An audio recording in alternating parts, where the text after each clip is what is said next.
హైదరాబాద్లో బోనాల పండుగ సందర్భంగా లాల్ దర్వాజా సింహవాహిని అమ్మవారిని మాజీ ఎమ్మెల్యే జగ్గారెడ్డి దర్శించుకున్నారు. అమ్మవారికి ప్రత్యేక పూజలు నిర్వహించి రాష్ట్ర ప్రజలు సుఖ సంతోషాలతో ఉండాలని కోరుకున్నారు. సమృద్ధిగా వర్షాలు కురిసి రైతులు సంతోషంగా ఉండాలని అమ్మవారిని వేడుకున్నట్లు జగ్గారెడ్డి తెలిపారు. బోనాల సందర్భంగా అమ్మవారి దర్శన అనంతరం మాజీ ఎమ్మెల్యే జగ్గారెడ్డితో మా ప్రతినిధి సైదులు ఫేస్ టు ఫేస్.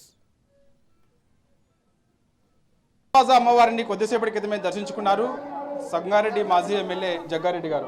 అన్న కొద్దిసేపటి క్రితం అమ్మవారిని దర్శించుకున్నారు.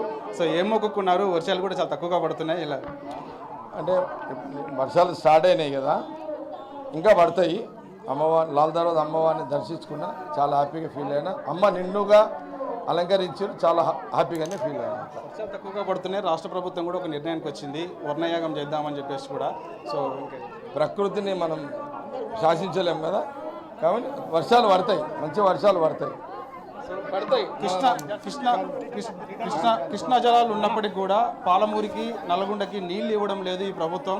ఎగువ నుంచి పెద్ద ఎత్తున వరద వస్తుంది, కానీ నీళ్లు ఇవ్వకుండా నిర్లక్ష్యం చేస్తుందని చెప్పేసి కూడా ప్రతిపక్ష పార్టీ. అంటే ఇప్పుడు రాజకీయాలు అవి కూడా మాట్లాడలేం, బాగుండదు.